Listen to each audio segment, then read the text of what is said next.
Baik, pertanyaan Mas Alfat itu bagus sekali. Ini serangan membabi buta agresi militer Israel kepada Palestina, ini sebetulnya kalau kita sebut sebagai perang war, ini adalah perang yang tidak berimbang. Antara state dengan non-state, kan begitu. Bahkan mungkin antara civilization, antara peradaban, di mana Yahudi mereka punya kesehatan, punya riset, punya teknologi, mereka punya pendidikan, punya food, water, and energy, begitu, dengan sebuah calon negara yang antah berantah. Ya, tetapi menariknya 9 hari agresi militer Israel ke Palestina, sudah ratusan yang meninggal, 380 data saya terakhir, begitu. Tapi ternyata pada saat yang bersamaan bayi yang lahir ini 3.000. Ya, bayi yang lahir selama 9 hari ini 3.000. Ini luar biasa. Ya, ini luar biasa. Jadi apa ya, beyond ini mungkin ya Mas Alfat ya.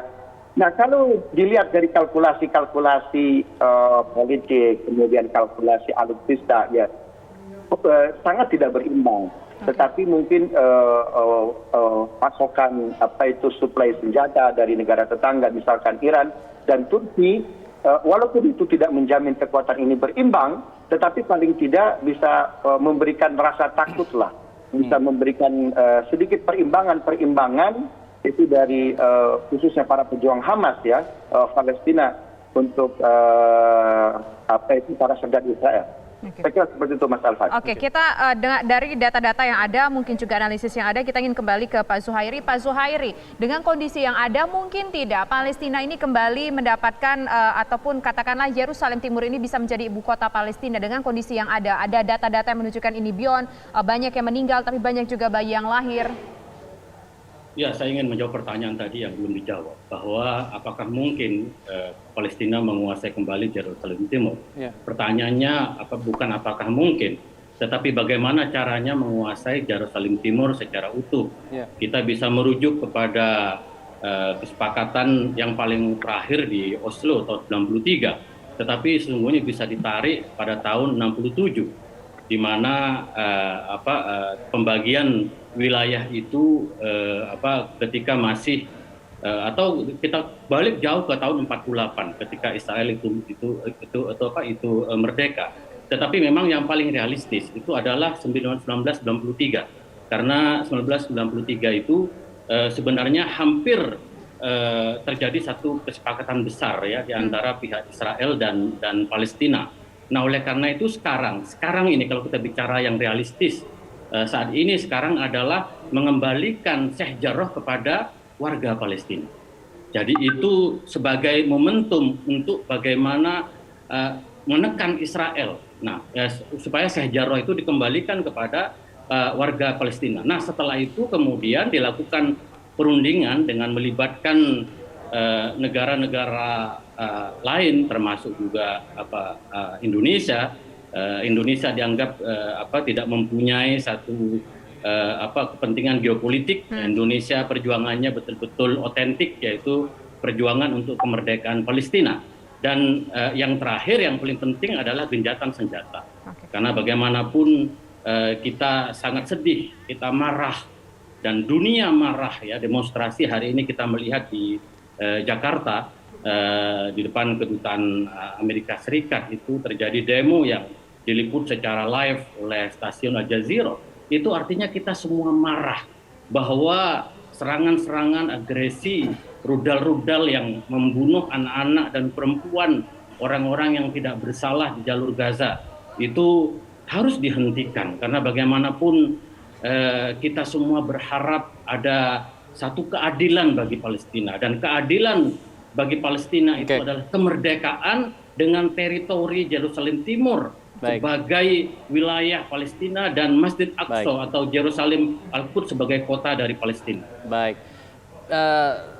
Sambil kita bicara masalah mengenai negara lain, kepentingan negara lain dalam konflik ini, saya ingin bertanya ke Pak Muta'ali, apa sih kepentingan dari Amerika Serikat dalam konflik Israel-Palestina ini? Kenapa mereka selalu berada di belakang Israel dalam hal ini?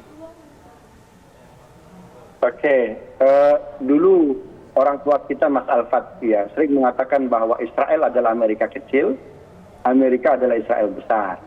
memang agak sulit dipisahkan. Ini seperti satu dari dua sisi mata uang ya. Terakhir dua kementerian Amerika Serikat yang bisa dikuasai bukan hanya memnya tapi sistemnya itu 97. Dua kementerian terakhir yang bisa dikuasai oleh lobby Yahudi itu Kementerian Luar Negeri Amerika Serikat dan Kementerian Pertahanan Amerika Serikat. Nah, sebelumnya dua kementerian ini pertahanan dan Kementerian Luar Negeri ini cukup aktif ya, cukup aktif. Bahkan ketika Inggris dengan Balfournya mengatakan bahwa Israel harus punya state, harus punya tanah, harus punya negara. Ini Amerika sebetulnya belum termasuk yang memfollow kan begitu. Nah, kemudian kesini bahkan Kementerian Pertahanan, Kementerian Luar Negeri ini termasuk yang mereject ya pemukiman ilegal, kemudian pengakuan terhadap state Israel begitu. Nah, namun ketika dua kementerian ini Pertahanan dan Kementerian Luar Negeri tahun 97 ini bisa dikuasai, maka full lah ya, lengkaplah sudah bahwa Amerika memang menjadi bagian utama ya, bagian utama dari kerja-kerja sosialisasi kepentingan-kepentingan Israel. Jadi kepentingan memang sangat banyak sekali. Kita ketahui bahwa dunia bisnis, dunia politik ya hampir dalam semua sisi kehidupan berbangsa dan bernegara di Amerika cukup cerdas ya, cukup ciamik ini pengusaha-pengusaha, para politisi Israel Yahudi yang bisa menguasai hegemoni di Amerika Serikat.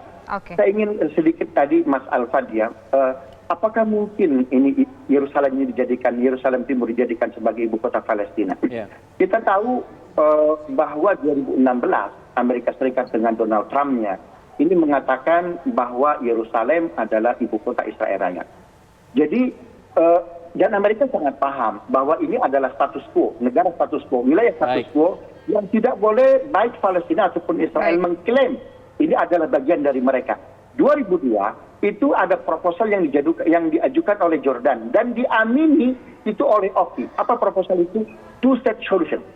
Ya, masing-masing negara Israel dan Palestina berdiri secara mandiri itu memiliki negara, memiliki state.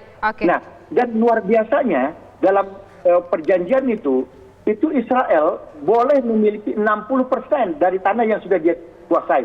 40% harus dia kembalikan ke Palestina. Saya kira ini perjanjian paling moderat, paling toleran.